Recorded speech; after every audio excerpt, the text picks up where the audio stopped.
ain't no way anything could be going on with Jay-Z in 1996. Surely not. Jay-Z is now in the spotlight after the Epstein files finally dropped. And the videos and paperwork uncovered inside those releases are enough to leave anyone stunned. No exaggeration. I'm talking about some seriously wild revelations that have the entire internet buzzing nonstop. But hold up, before we dive straight into that madness, let me rewind and explain how this whole story even started, because this is where things really start going off the rails. So let's kick it off by setting the record straight on who Jeffrey Epstein actually was. Because if you don't know the real backstory, brace yourself. This guy was labeled a billionaire financier, right? Sounds impressive on paper. But in reality, what he was allegedly doing in private was beyond disturbing. I'm dead serious when I say he was moving like a full-on movie villain. Here's where it starts getting crazy. Jeffrey Epstein went ahead and bought a private island in the Caribbean. We're talking about Little St. James Island in the U.S. Virgin Islands. Folks eventually started calling it Epstein Island, while others gave it an even darker nickname I can't repeat here. But really think about it. Why does a billionaire need his own island? That question should have raised red flags immediately. And nah, this wasn't just a luxury getaway where rich people relaxed and sipped expensive drinks. Not at all. According to court records and witness testimony, Epstein was allegedly using this island as a trafficking hub. And when I say girls, I mean underage teenagers. This wasn't random either. He was reportedly running a full operation, flying these girls out to the island and subjecting them to horrific acts. And if that wasn't bad enough, it didn't stop there. He wasn't acting alone or just for himself. Nope. Allegedly, Epstein was supplying access to other extremely powerful figures. Politicians, celebrities, business moguls, high-profile names across the board were said to be visiting that island. And here's the most chilling part. Epstein was rumored to be recording everything. Every interaction. Every moment. Cameras were supposedly placed all over the island. Why? Blackmail. Straight up. He was gathering leverage on some of the most influential people on the planet to make sure nobody could ever cross him. Now let's talk about how it all finally unraveled. In 2019, Jeffrey Epstein was taken into custody by federal agents in New Jersey after his private jet touched down from Paris. And that's when the charges. Jeffrey Epstein arrested on new charges. When I say the entire planet was locked in on this case, I mean everybody was paying attention. This wasn't just another headline. People truly believed they were finally about to get real answers about who else was tied into this twisted operation. But this is where the story goes completely off the rails. And I'm not exaggerating when I say this sounds like something ripped straight out of a conspiracy thriller. On August 10th, 2019, Jeffrey Epstein was discovered dead inside his jail cell. Officials claimed he took his own life. But come on, are we really expected to accept that? This man was sitting in a federal facility, allegedly under non-stop surveillance with cameras everywhere, and he just happens to die right before he could expose everyone? The internet lost its mind. People immediately said there was no way this was legit. They were convinced someone silenced him because he knew way too much. He allegedly had leverage on too many powerful figures. And if he had started talking, it could have taken down presidents, royalty, billionaires, everyone. So, what conveniently happened? The cameras stopped working. The guards allegedly nodded off. And just like that, Epstein was gone. When you really think about it, that's beyond insane. Because of all this, for years people have been demanding answers. They wanted the Epstein files released. Who visited that island? Who showed up in the flight logs? What names were buried inside those documents? The government kept everything locked down, saying it was to protect the victims and maintain privacy. But people weren't buying that explanation at all. They wanted transparency. They wanted the truth. And then recently, Congress passed something called the Epstein Files Transparency Act. That move forced the release of millions of pages, court documents, FBI tips, records, everything that had been hidden for years. More than 3 million pages, including more than 2,000 videos and 180,000 images. And when I say the online sleuths jumped into action, bro, I mean folks were combing through these files line by line, digging for names, hunting for proof, searching for anything that could reveal who is connected to this operation. And this is where Jay-Z enters the story.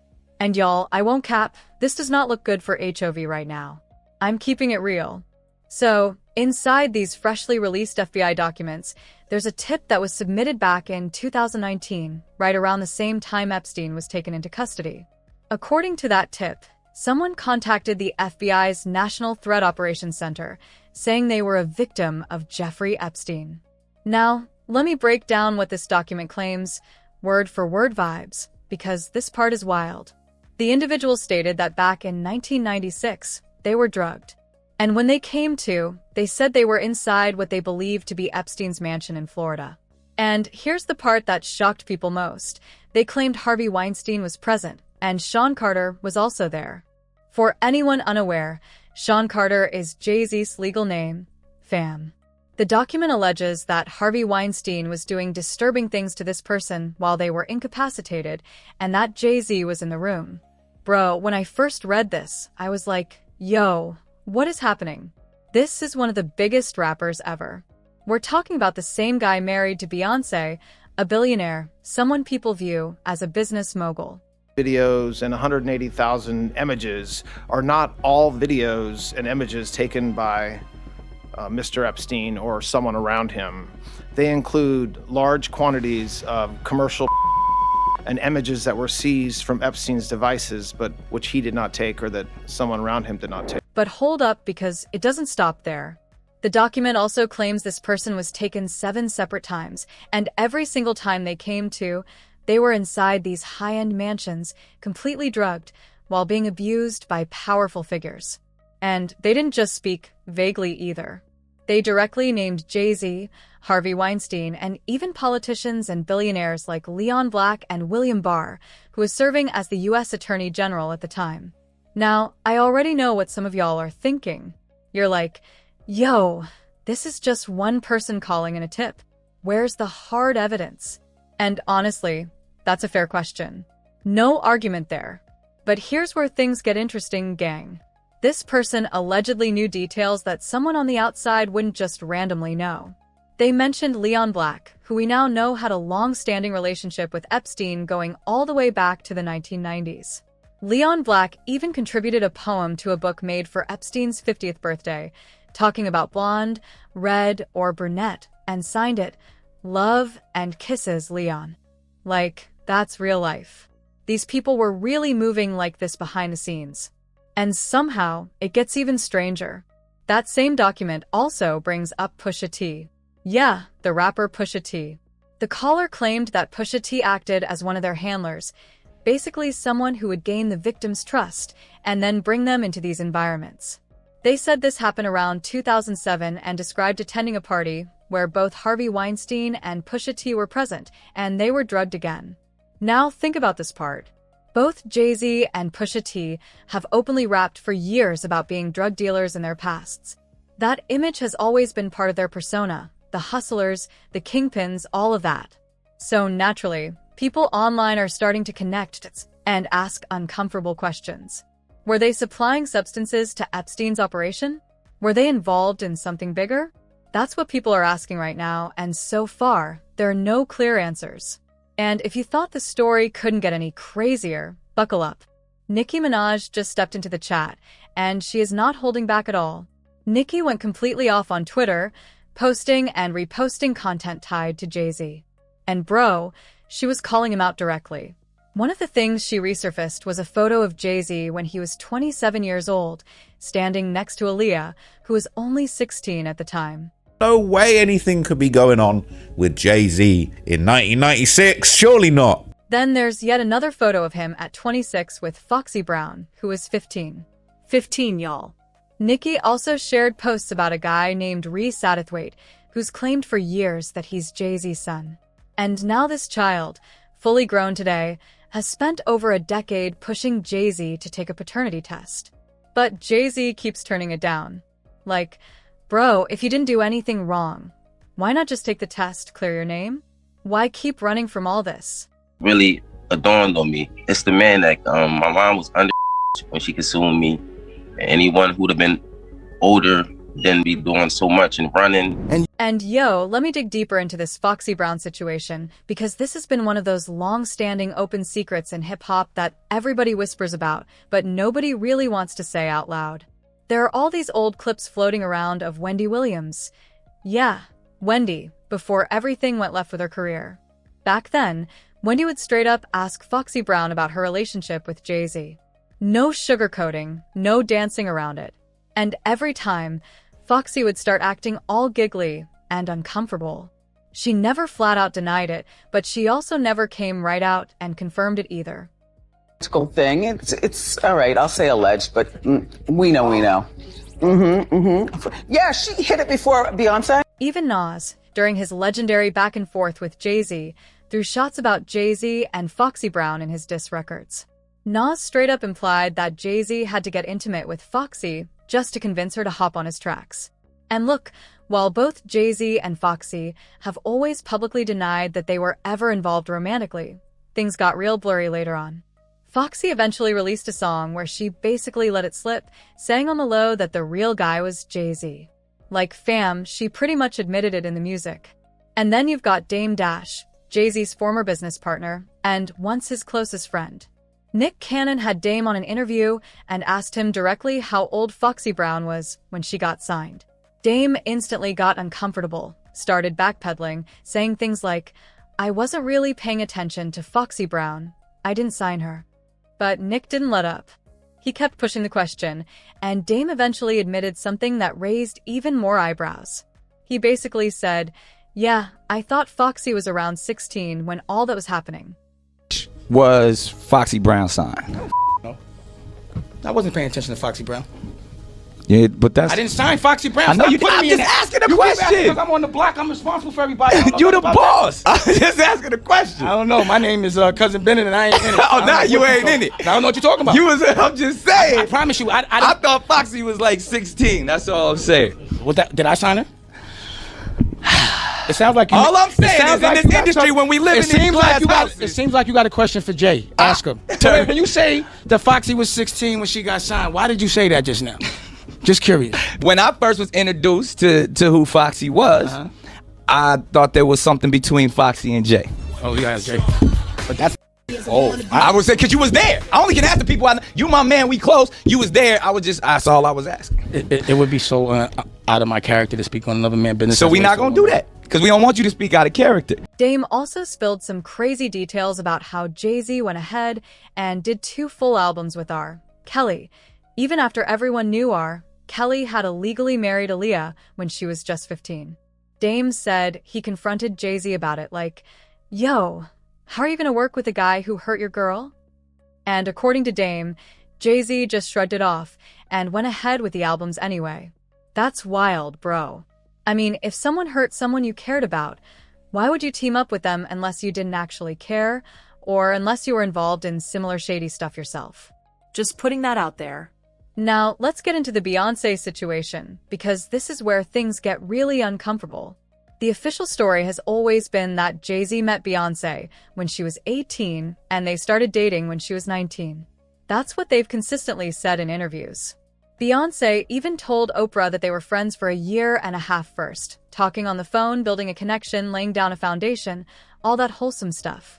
Friends first for a year and a half before we went on any date, on the phone for a year and a half. But yo, Gene Deal, who used to be Diddy's bodyguard, came out with a completely different version of events. Gene said he was at Club Eugene back in 1998 or 1999, and Beyoncé was there, even though she supposedly wasn't old enough to be in the club. He claimed Jay-Z was already dating her at that time. And if you actually do the math, Jay-Z would have been around 30 years old, while Beyoncé would have been about 17 or maybe 18 at the absolute most. Gene also said there's been long-standing confusion around Beyoncé's real age, because Gabrielle Union once said she went to junior high school with Beyoncé. The thing is, Gabrielle Union is reportedly 6 or 7 years older than Beyoncé's publicly listed age. So now people are questioning whether Beyoncé's real age is even what we've all been told. That's crazy when you really think about it. And here's the part that really has people shook. Gang, Jay-Z isn't saying anything at all. Usually when someone faces accusations this serious, They come out fast with lawyers, statements, denials, something. But Jay-Z? Total silence. He's moving like he wants this whole situation to just disappear. There are even reports, unverified, so take this with caution, that Jay-Z's private jet left Miami shortly after the Epstein files were released and flew to an undisclosed location outside the United States. People are saying he dipped out of the country. Now, is he running, or is he just a billionaire doing billionaire things and traveling whenever he wants? Nobody knows. But you've got to admit, the timing looks suspicious. And let me explain why this matters so much. This isn't only about Jay-Z. It's about a pattern that's existed in the entertainment industry for decades, where powerful men prey on young girls and face little to no consequences. We saw it with R. Kelly. Everyone knew what was going on for years before he finally went to prison.